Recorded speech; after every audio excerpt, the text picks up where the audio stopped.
जय माता दी। अथ श्री दुर्गा सप्तशती का प्रथम अध्याय। महर्षि ऋषि का राजा सूरत और समाधि को देवी की महिमा बताना। महर्षि मार्कंडेय जी बोले, सूर्य के पुत्र सावर्णी की उत्पत्ति की कथा विस्तार पूर्वक कहता हूँ, सुनो। सावर्णी महामाया की कृपा से जिस प्रकार मनवंतर के स्वामी हुए उसका हाल भी सुनो। पहले सौरोचिस नामक मनवंतर में चैत्रवंशी सूरत नाम के एक राजा थे। सारी पृथ्वी पर इनका राज्य था। वह प्रजा को अपने पुत्र के समान मानते थे, तो भी कोला विध्वंसी राजा उनके शत्रु बन गए। दुष्टों को दंड देने वाले राजा सूरत की उनके साथ लड़ाई हुई। कोला विध्वंसियों की संख्या में कम होने पर भी राजा सूरत युद्ध में उनसे हार गए। तब अपने नगर में आ गए। केवल अपने देश का राज्य ही उनके पास रह गया और वह उसी देश के राजा होकर राज्य करने लगे। किंतु उनके शत्रुओं ने उन पर वहां भी आक्रमण कर दिया। राजा को बलहीन देखकर उसके दुष्ट मंत्रियों ने राजा की सेना और खजाना अपने अधिकार में कर लिया। राजा सूरत अपने राज्याधिकार को हार कर शिकार खेलने के बहाने घोड़े पर सवार होकर वहां से एक भयंकर वन की ओर चले गए। उस वन में उन्होंने महर्षि मेधा का आश्रम देखा। वहां मेधा महर्षि अपने शिष्यों तथा मुनियों से सुशोभित बैठे हुए थे और वहां कितने ही हिंसक जीव परम शांति भाव से रहते थे। राजा सूरत ने महर्षि मेधा को प्रणाम किया और महर्षि ने भी उनका उचित सत्कार किया। राजा सूरत महर्षि के आश्रम में कुछ समय तक ठहरे। अपने नगर की ममता के आकर्षण से राजा अपने मन में सोचने लगे, पूर्व काल में पूर्वजों ने जिस नगर का पालन किया था वह आज मेरे हाथ से निकल गया। मेरे दुष्ट एवं दुरात्मा मंत्री मेरे नगर की अब धर्म से रक्षा कर रहे होंगे या नहीं। मेरा प्रधान हाथी, जो कि सदा मद की वर्षा करने वाला और शूरवीर था, मेरे वैरियों के वश में होकर न जाने क्या दुख भोग रहा होगा। मेरे आज्ञाकारी नौकर, जो मेरी कृपा से धन और भोजन पाने से सदैव सुखी रहते थे और मेरे पीछे पीछे चलते थे, वह अब निश्चय ही दुष्ट राजाओं का अनुसरण करते होंगे तथा मेरे दुष्ट एवं दुरात्मा मंत्रियों द्वारा व्यर्थ धन को व्यय करने से संचित किया हुआ मेरा खजाना एक दिन अवश्य खाली हो जाएगा। इस प्रकार की बहुत सी बातें सोचता हुआ राजा निरंतर दुखी रहने लगा।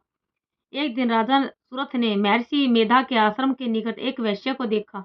राजा ने उससे पूछा, भाई तुम कौन हो? यहाँ तुम्हारे आने का क्या कारण है? और तुम मुझे शोकग्रस्त अनमने से दिखाई देते हो, इसका क्या कारण है? राजा के नम्र वचन सुनकर वैश्य ने महाराज सूरत को प्रणाम करके कहा। वैश्य बोला, राजन, मेरा नाम समाधि है। मैं धनियों के कुल में उत्पन्न एक वैश्य हूँ। मेरे दुष्ट स्त्री पुत्रादिकों ने मुझे लोभ से मेरा सब धन छीन लिया और मुझे घर से निकाल दिया। मैं इस तरह से दुखी होकर इस वन में चला आया हूँ और यहाँ रहता हुआ मैं इस बात को भी नहीं जानता कि अब घर में इस समय सब कुशल हैं या नहीं। यहाँ मैं अपने परिवार का आचरण संबंधी कोई समाचार भी नहीं पा सकता कि वह घर में इस समय कुशल पूर्वक है या नहीं। मैं अपने पुत्रों के संबंध में यह भी नहीं जानता कि वह सदाचारी हैं या दुराचार में फंसे हुए हैं। राजा बोले, जिस धन के लोभी स्त्री पुत्रों ने तुम्हें घर से निकाल दिया, फिर भी तुम्हारा चित्त उनसे क्यों प्रेम करता है? वैश्य ने कहा, मेरे विषय में आपका ऐसा कहना ठीक है, परंतु मेरा मानना है कि मेरा मन इतना कठोर नहीं है। यद्यपि उन्होंने धन के लोभ में पड़कर पितृ स्नेह को त्याग कर मुझे घर से निकाल दिया है, तो भी मेरे मन में उनके लिए कठोरता नहीं आती। हे महामते, मेरा मन फिर भी उनमें क्यों फंस रहा है? इस बात को जानता हुआ भी मैं नहीं जान रहा। मेरा चित्त उनके लिए दुखी है। मैं उनके लिए लंबी लंबी सांसें ले रहा हूँ।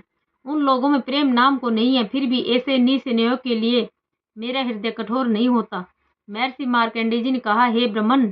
इसके पश्चात महाराजा सूरत और वह वैश्य दोनों महर्षि मेधा के समीप गए और उनके साथ ही यथा योग्य न्याय संभाषण करके दोनों ने वार्ता आरंभ की। राजा बोले, हे भगवान, मैं आपसे एक बात पूछना चाहता हूँ, तो आप कृपा करके मुझे बताइए। मेरा मन मेरे अधीन नहीं है, इससे मैं बहुत दुखी हूँ। राज्य धनादि की चिंता अभी तक मुझे बनी हुई है और मेरी यह ममता अज्ञान की तरफ बढ़ती जा रही है। और यह समाधि नामक वैश्य भी अपने घर से अपमानित होकर आया है। इसके स्वजनों ने भी इसे त्याग दिया है। स्वजनों से त्यागा हुआ भी यह उनसे हार्दिक प्रेम रखता है।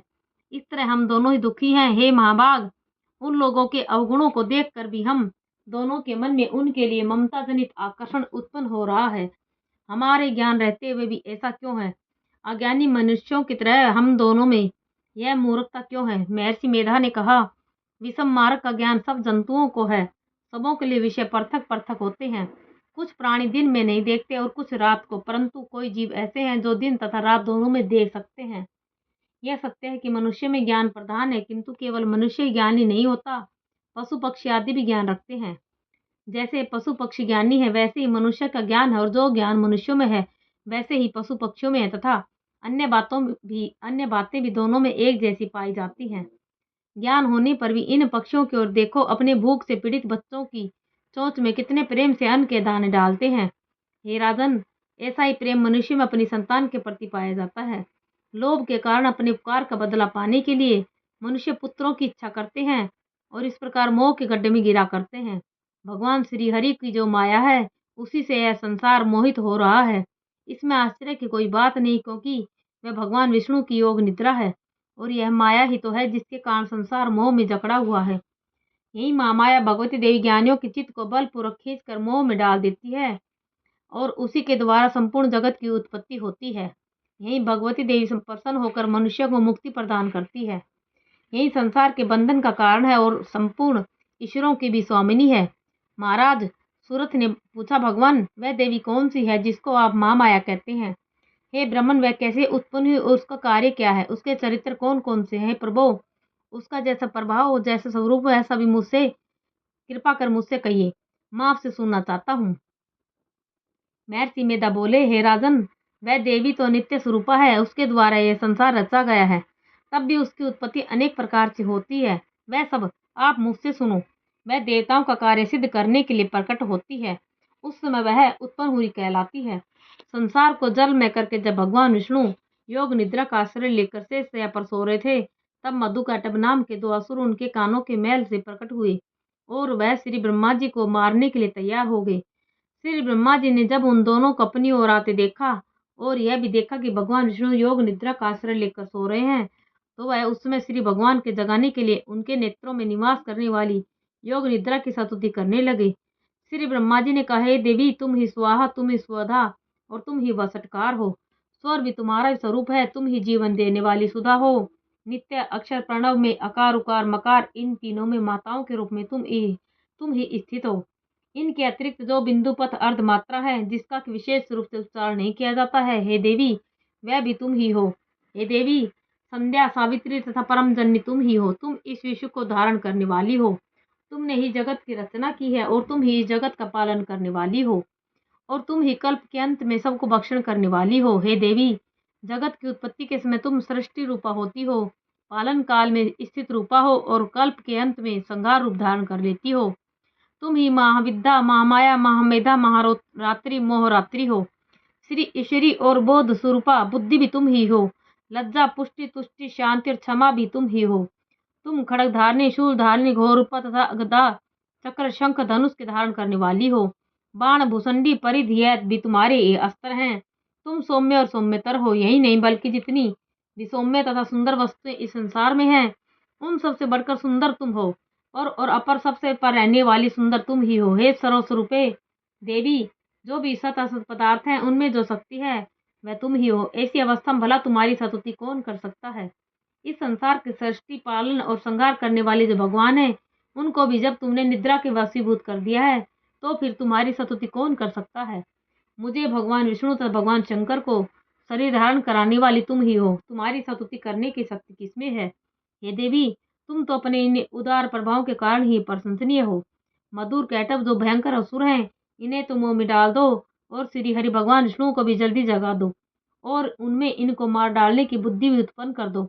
महर्षि मेधा बोले, हे राजन, जब श्री ब्रह्मा जी ने देवी से इस प्रकार स्तुति करके भगवान को जगाने तथा मधु और कैटभ को मारने के लिए कहा, तो वह भगवान श्री विष्णु के नेत्र, मुख, नासिका, बाहु, हृदय और वक्ष स्थल से निकलकर श्री ब्रह्मा जी के सामने खड़ी हो गई।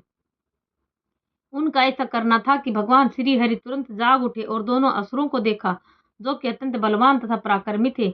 मारे क्रोध के जिनके नेत्र लाल हो रहे थे और जो ब्रह्मा जी को वध करने के लिए तैयार थे। तब क्रुद्ध हो उन दोनों दुरात्मा असुरों के साथ भगवान श्री हरि पूरे 5000 वर्ष तक लड़ते रहे। एक तो वह अत्यंत बलवान तथा पराक्रमी थे, दूसरे महामाया ने भी उन्हें मोह में डाल रखा था। अतः श्री भगवान से कहने लगे, हम दोनों तुम्हारी वीरता से अत्यंत प्रसन्न है, तुम हमसे कोई वर मांगो। भगवान ने कहा, यदि तुम मुझ पर प्रसन्न हो तो तब तुम मेरे हाथों से मर जाओ। बस इतना सा ही वर मैं तुमसे मांगता हूँ, यहाँ दूसरे वर से क्या प्रयोजन है? महर्षि मेधा बोले, इस तरह से जब वह धोखे में आ गए और अपने चारों ओर जल ही जल देखा, तो भगवान श्री हरि से कहने लगे, जहाँ पर जल न हो, सूखी जमीन हो, उसी जगह हमारा वध कीजिए। महर्षि मेधा कहते हैं, तथास्तु कहकर भगवान श्री हरि ने उन दोनों को अपनी जांघ पर लिटाकर उन दोनों के सिर काट डाले। इस तरह से यह देवी श्री ब्रह्मा जी के स्तुति करने पर प्रकट हुई थी। अब तुमसे उनके प्रभाव का वर्णन करता हूँ, सो सुनो। जय माता।